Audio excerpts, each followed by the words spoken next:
할렐루야, 아멘. 오늘 본문 말씀으로 하나님께서 명령하시다라고 하는 제목으로 말씀을 함께 나누겠습니다. 오늘 본문 말씀은 사무엘하 17장 1절부터 이어지는 이야기입니다. 오늘 본문 말씀은 14절 한 절로 한정하였지만 1절부터 14절의 이 내용을 다 한번 보면서 특별히 14절의 말씀을 강조하며 말씀을 전하겠습니다. 오늘 이 본문 말씀은 성경을 통독하던 중에 읽게 되었습니다. 오늘 이 본문 말씀에서 이렇게 읽다 보면 특이한 본문 말씀이 하나 나옵니다. 하나님께서 명령했다라고 하는 부분입니다. 하나님께서 다윗의 위기의 때, 다윗이 지금 아무것도 할 수 없는 위기의 상황 때에 하나님의 명령이 있었습니다. 다윗의 위기와 또한 다윗이 역전되어지고 있는 그런 모든 것의 시작점은 하나님의 명령으로부터 시작되어집니다. 저는 오늘 본문 말씀을 묵상하고 이렇게 준비하면서 이 본문 말씀을 통해서 저 또한 큰 은혜를 경험하였습니다. 오늘 이 밤에 하나님께서 주시는 큰 은혜가 우리 모두에게 가득하시기를 예수님의 이름으로 축원합니다. 아멘.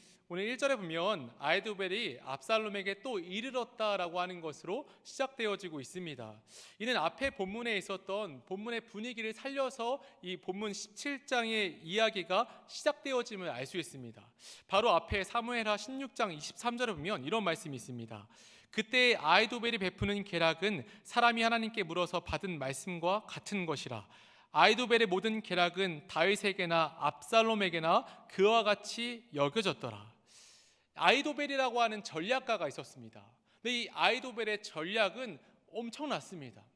그의 전략은 그의 오늘 본문 16장에서 말하고자 하는 것처럼 그가 하나님께 받아서 말하는 것처럼 하나님께서 마치 그에게 전략을 알려주어서 전략을 짜내는 것 같은 정말 신통방통한 전략을 내는 사람이 바로 이 아히도벨이었습니다. 이 아히도벨이라고 하는 사람의 전략이 얼마나 뛰어났는지 이렇게 성경은 이야기하고 있죠. 그렇다면 그렇게 뛰어났던 책사, 이 아히도벨은 누구였을까요? 아히도벨은 밧세바의 조부 할아버지였습니다. 그러한 이 아히도벨은 다윗과 함께 이 다윗이라고 하는 이스라엘이라고 하는 나라를 강성하게 하는 1등 공신과 같은 책사였습니다. 그러던 그가 압살롬이 다윗을 배반했을 때, 반역을 일으켰을 때 압살롬의 편으로 뒤돌아섰습니다. 다윗에게 이 사건은 굉장히 청천벽력과 같은 사건이었습니다. 정말 믿었던 책사였던 아히도벨이 압살롬의 편에 돌아섰습니다. 그렇다면 이 아히도벨은 왜 압살롬의 편으로 돌아섰을까요? 사실 이 밧세바의 조부였다라고 하는 것을 통해서 살펴본다면 다윗의 부도덕함을 너무나도 잘 알고 있던 사람이 아히도벨이 아니었을까라고 성경학자들은 예측합니다. 마치 이 다윗이 밧세바를 범했던 이 사건들을 아히도벨이 다 알고 있으니 이 다윗에게 복수하고자 하는 마음으로 그의 아들 압살롬의 편으로 뒤돌아섰다라고 이렇게 예측해 볼 수 있습니다.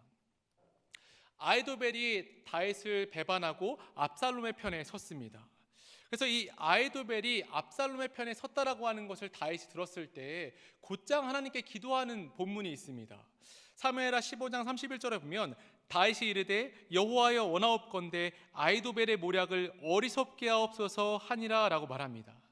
다윗은 이 아히도벨을 잘 알고 있었죠.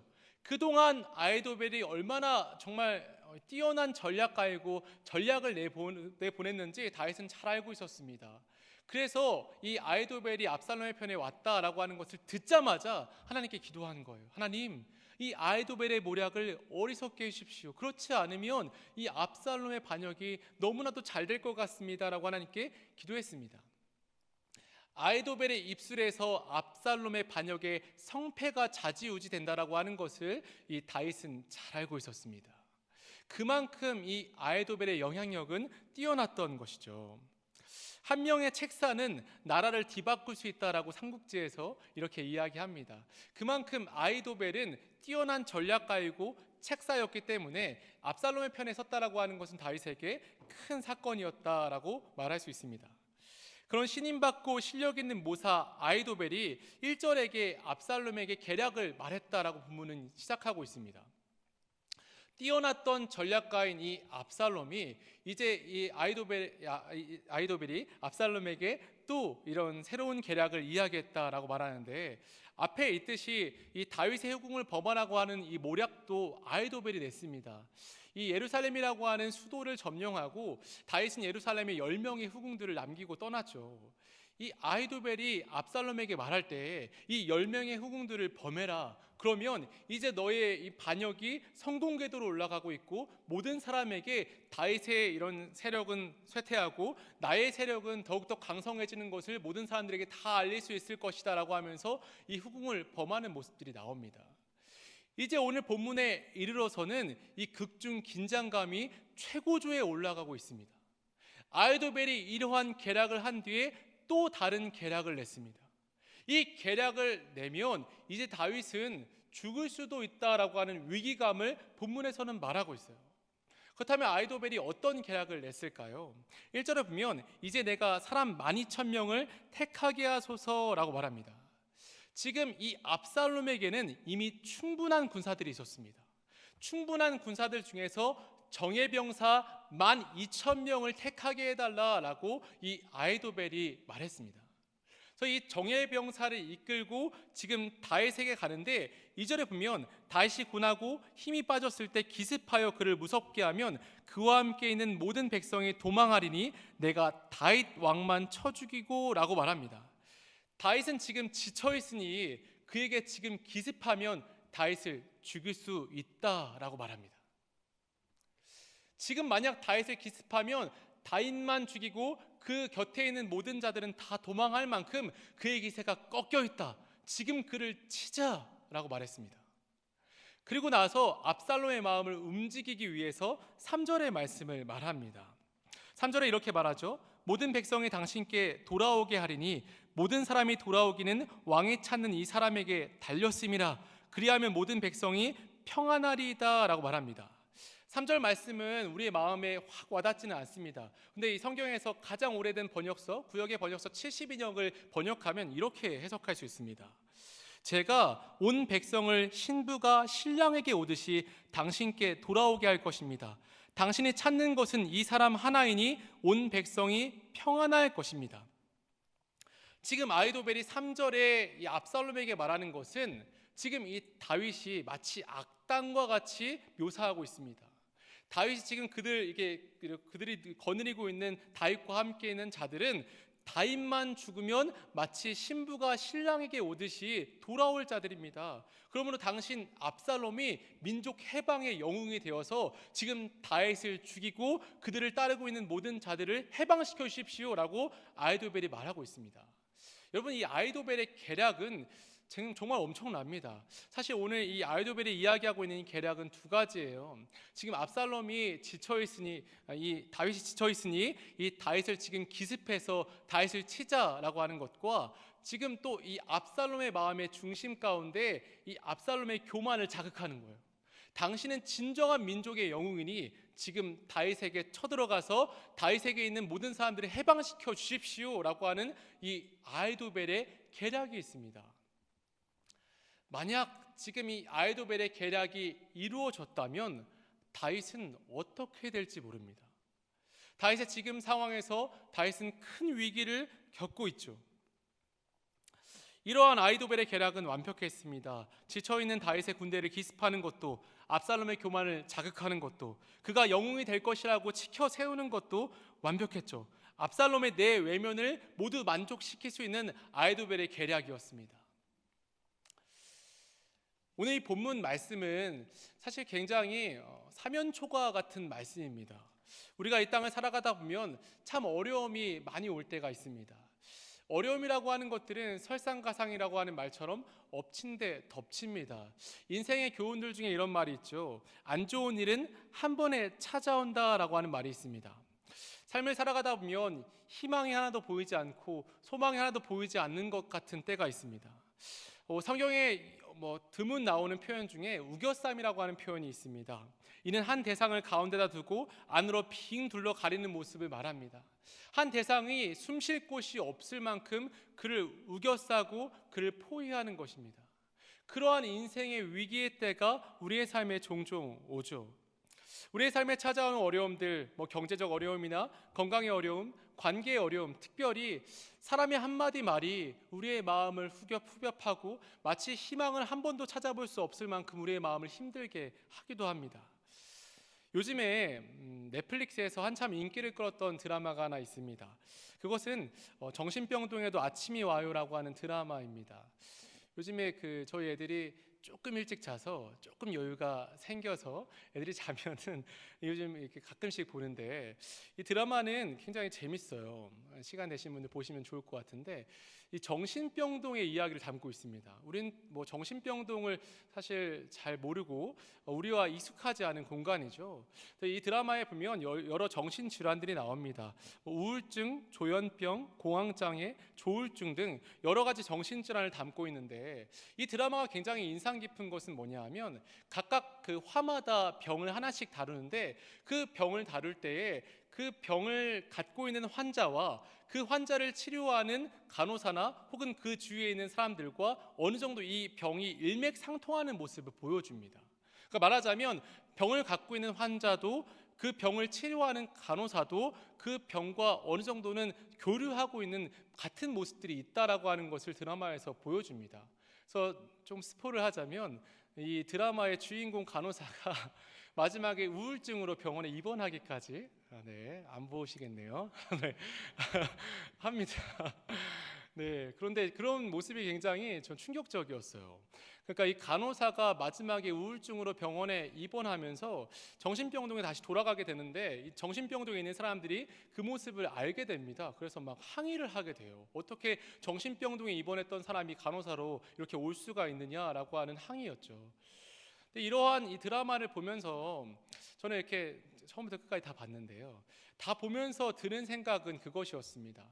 요즘 시대에 살고 있는 사람들의 모습들을 이렇게 보여주면서 요즘 시대의 사람들이 출구가 없구나라고 하는 생각을 많이 했습니다. 상황에서 출구가 없는 거예요. 상황이 나아지질 않는 거예요. 상황이 계속 끊임없이 안 좋아지기만 하고 좋아질 여력이 없는 거죠. 그 중에 이 공황장애를 앓고 있는 한 사람을 조명하는 한 화에서, 이 공황장애를 앓고 있는 사람이 회사에서 일을 하는데 막 일이 너무나도 막 계속 치고 들어오니까 숨 쉴 틈이 없는 거예요. 그래서 막 숨이 막 안 쉬어지는 그런 모습 속에서 이 주인공이 계속 화장실을 갑니다. 그래서 화장실에서 문을 열어놓고 이 바깥 공기를 쐬면서 이 쉬어지지 않는 숨을 쉬는 모습이 나와요. 요즘 상황이, 우리가 살아가고 있는 인생의 모습들이 어느 때 그럴 때가 참 많이 있죠. 출구가 없는 것 같이 어려운 상황 속에서 숨을 쉴 수조차 없는 거죠. 오늘 다윗의 상황이 딱 그렇습니다. 오늘 다윗은 지금 위기가 찾아오되 막 연거퍼서 위기가 찾아옵니다. 그런 상황 속에서 다윗은 숨 쉴 곳이 없고 출구가 없을 것 같은 그런 상황 속에 있습니다. 그가 믿었고 가장 사랑하였던 장자 압살롬이 그를 배신하였고, 그가 정말 믿었던 책사, 정말 어디 가도 정말 뛰어난 모사라고 했던 이 아히도벨이 다윗을 배반하였고, 그의 수도가 함락되었고 그의 후궁들이, 그의 아내들이 그의 아들에 의해서 범해졌다라고 하는 소식을 듣게 되었습니다. 그리고 오늘 본문에 이르러서 아히도벨의 계략은 그가 이 벼랑 끝까지 내몰리게 되어지는 상황을 오늘 본문에서 말하고 있습니다. 아히도벨의 계략이 지금 만약 실천되었다면 다윗은 죽은 목숨이 되는 것이죠. 다윗의 인생에 참 위기가 왔습니다.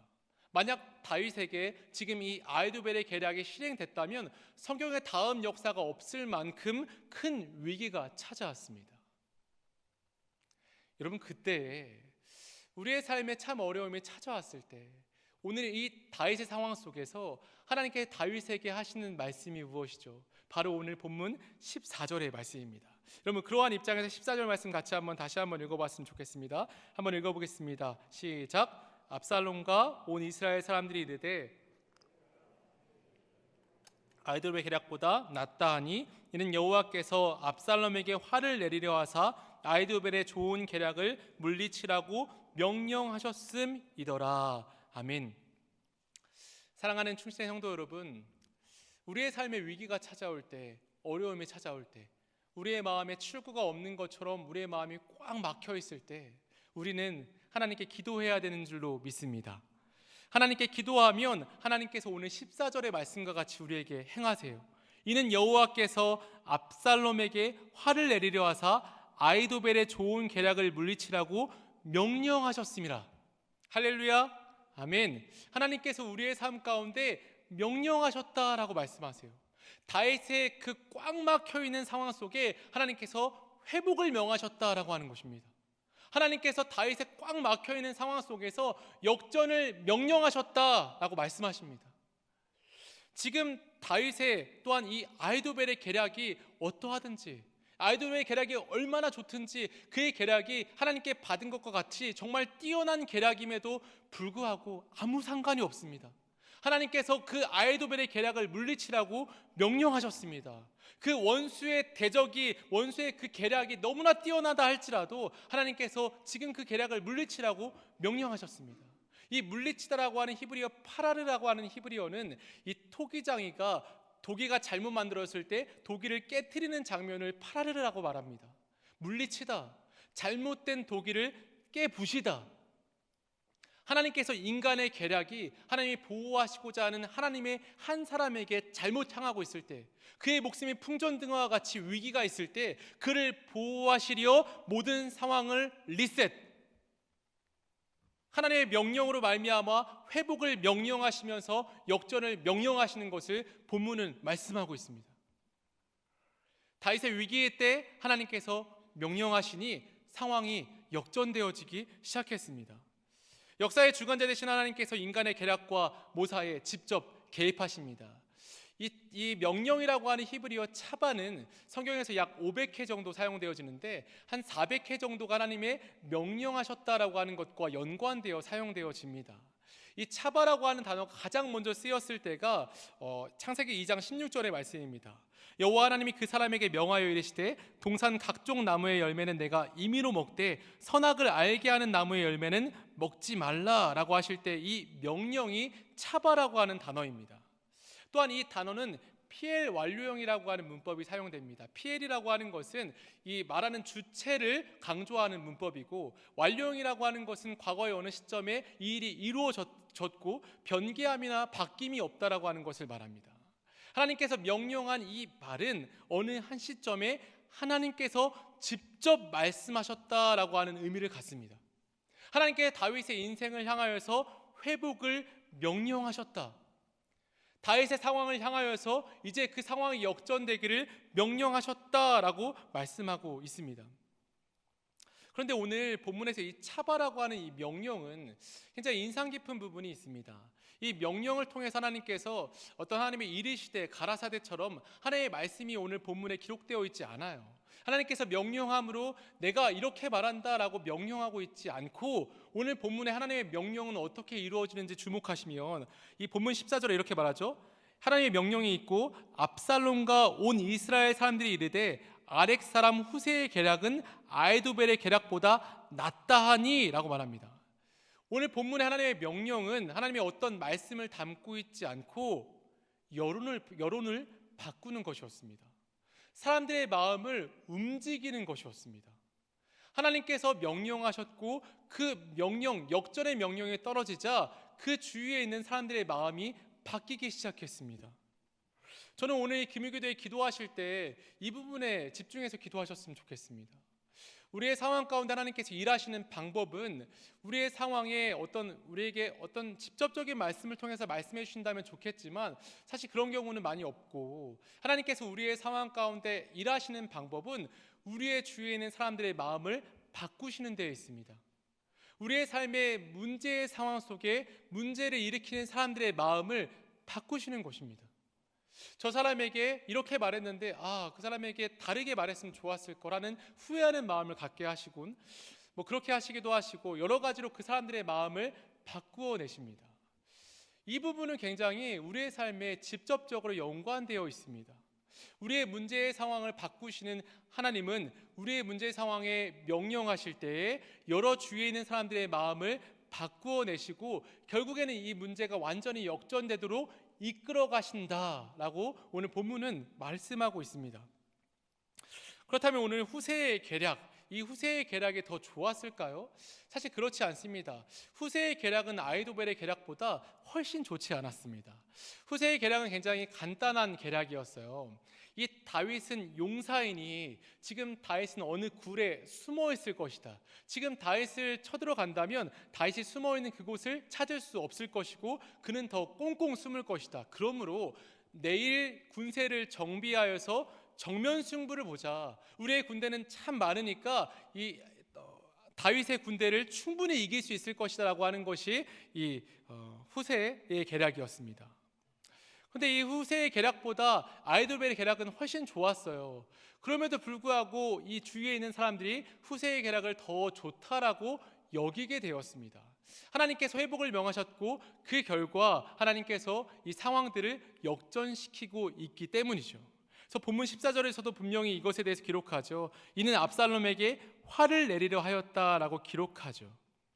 분명한 하나님의 뜻이 있었고 그 뜻대로 그의 상황이 바뀌어가는 것을 볼 수 있습니다.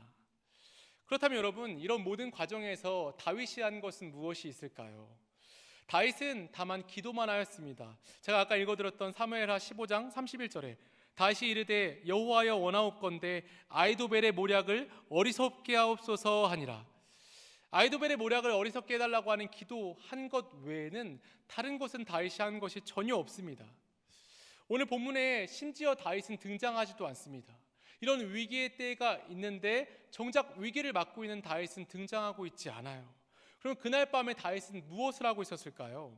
사무엘하 16장 14절에 보면 왕과 그와 함께 있는 백성들이 다 피곤하여 한 곳에 이르러 거기서 쉬니라 라고 기록됩니다. 다윗은 아무것도 할 수 없어서 들판에 그냥 누워 있었습니다. 다만 하나님께 기도한 뒤에 너무 피곤하여서 잠을 청하는 거죠. 그와 함께 있는 병사들과 다 지쳐서 녹초가 되어서 아무것도 할 수 없이 누워 있었습니다. 여러분, 오늘 이 다윗의 모습, 이러한 모습 속에서 하나님께서 일하시는 것에 주목하시길 바랍니다. 다윗이 아무것도 할 수 없는 그때에 하나님께서는 이 다윗을 위하여서 싸우셨습니다. 오늘 본문을 통해서 분명히 알 수 있는 사실, 여호수아 10장 14절에 이런 말씀이 있죠. 여호와께서 사람의 목소리를 들으신 이 같은 날은 전에도 없었고 후에도 없었나니 이는 여호와께서 이스라엘을 위하여 싸우셨음이니라. 아멘. 하나님은 우리의 기도를 들으십니다. 그래서 우리의 기도를 들으시고 우리를 위하여 싸워주십니다. 사람의 입장에서 기도는 최후의 방법 같지만 하나님의 입장에서 기도는 최선의 방법이자 최고의 방법입니다. 이를 믿으십니까? 우리가 이 사실을 믿고 기도할 때 하나님께서는 우리의 기도를 통하여서 일하실 줄로 믿습니다. 사랑하는 충신의 성도 여러분, 우리가 위기에 봉착했을 때, 아무것도 할 수 없을 때, 그때 우리를 위해서 일하시는 그 하나님을 바라보실 수 있기를 주의 이름으로 축원합니다. 하나님께서는 우리가 아무것도 할 수 없는 그때에 우리를 위하여서 일하십니다. 오히려 그때에 우리는 하나님께 우리의 모든 방법을 맡겨드릴 때 하나님께서는 우리의 삶을 향하여서 일하시기 시작하세요. 그래서 우리는 하나님께 손을 들어야 합니다. 우리의 지혜로 우리의 상황을 헤쳐나가려고 할 때 하나님, 나의 지혜로 나의 상황을 헤쳐나갈 수 없습니다. 나의 지혜를 접고 나의 방법을 접고 하나님께 맡기겠습니다라고 하는 기도를 해야죠. 로마서 11장 33절에 이런 말씀이 있습니다. 깊도다 하나님의 지혜와 지식의 풍성함이요 그의 판단은 헤아리지 못할 것이며 그의 길은 찾지 못할 것이로다. 우리가 아무것도 할 수 없어서 우리의 지혜를 접을 때 오히려 하나님의 지혜와 하나님의 풍성하신 방법들이 우리의 삶 가운데 역사하기 시작합니다.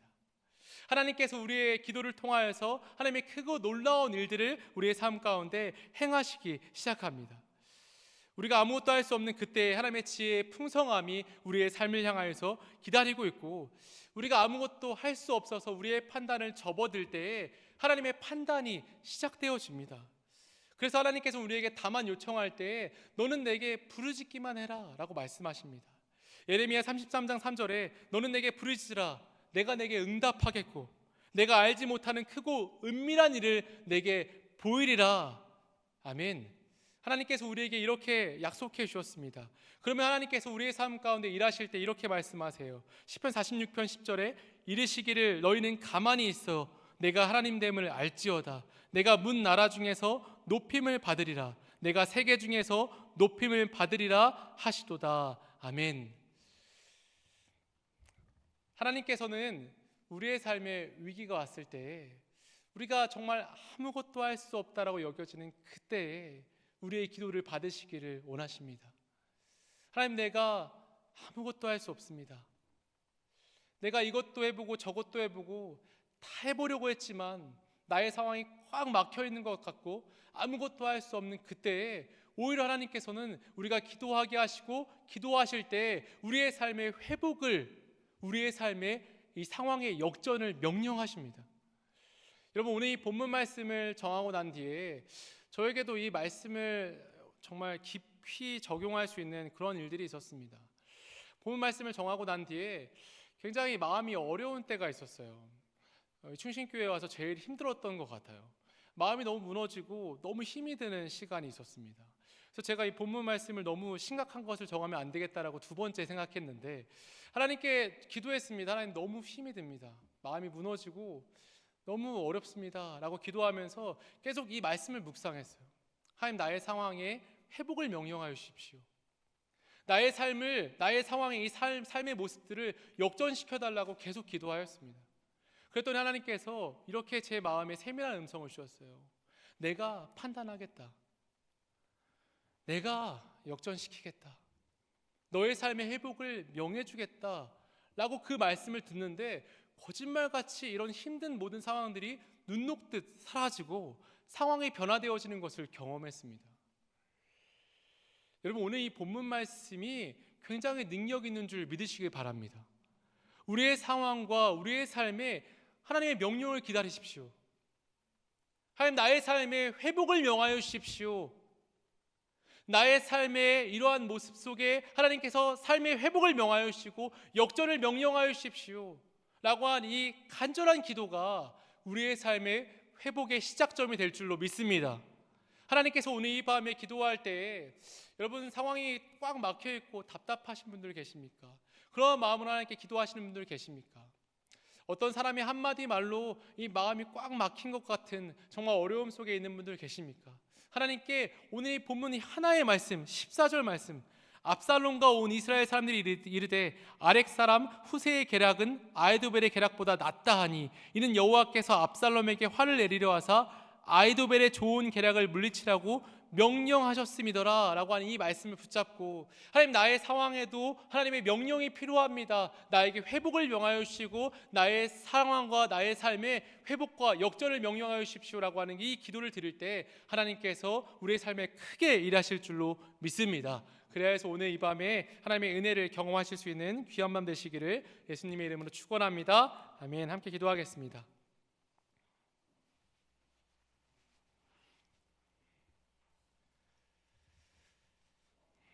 살아계신 아버지 하나님, 우리의 삶이 참 악화되고 있는 것 같고 힘든 것 같고 우리가 너무 주님 앞에서 힘이 들 때 하나님께서 우리의 삶의 회복을 명령하시는 오늘 본문 말씀을 보았습니다. 저는 오늘 이 말씀을 붙잡고 기도할 때 우리의 삶의 회복을 명하여 주시옵소서. 하나님께서 크나큰 회복과 또한 역전의 명령으로 우리의 삶의 상황이 바뀌어지고 주님께서 우리의 삶을 통하여 역사하시는 하나님의 깊은 은혜가 우리의 삶에 있도록 주님께서 역사하여 주시옵소서. 모든 것 주님께 맡기오며 살아계신 예수님의 이름으로 감사하며 기도드립니다. 아멘.